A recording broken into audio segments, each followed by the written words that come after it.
aí galera, tudo bom? Hoje eu estou no terceiro vídeo do nosso canal. E hoje eu vou estar ensinando a vocês como vocês encantar a espada de diamante e deixar ela o mais forte possível.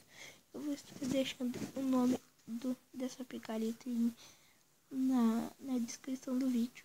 Vocês pegam, vai no Play Store e baixa. Então vamos lá. O nome é NC Master Minecraft Launcher, tá? Tem como vocês baixar mapas, textura, sede, mod, o que vocês quiserem, ó. Daí para vocês baixar, vocês clicam aqui, ó. Calma aí, deixa eu ver um, só vou querer.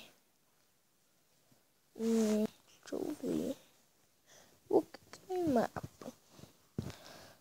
Tá, então vamos ver aqui. Eu vou ver o mais rápido possível. Esse daqui, deixa eu ver. Esse aqui tá top. Daí eu clico aqui nessa setinha pra baixo. Daí vai fazer o download. Daí depois de fazer, vocês vão clicar para entrar e vai aparecer lá o mundo. Daí agora você clica para voltar. Opa. Para voltar. Eita. Volta. Daí eu clico nesse controle aqui para jogar.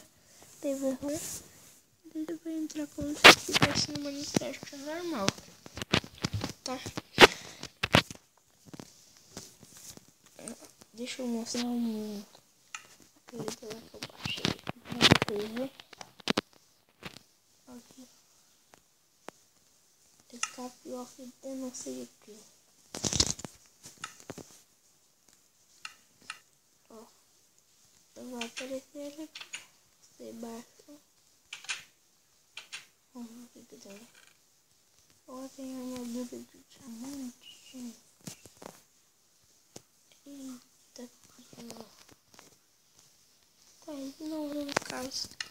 Então, pra fazer aí, qualquer item, você pega o picareta mostrando, já vem junto.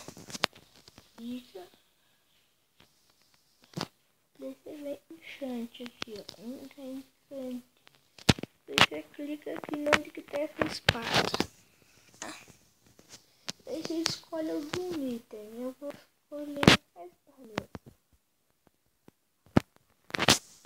Eita, vai. Não quero a outra. Deu espada de madeira. Clica. Daí você tá vendo esse negócio de volume. Você vai aumentar ele assim, ó. Até aqui, ó. Ó, outra vez.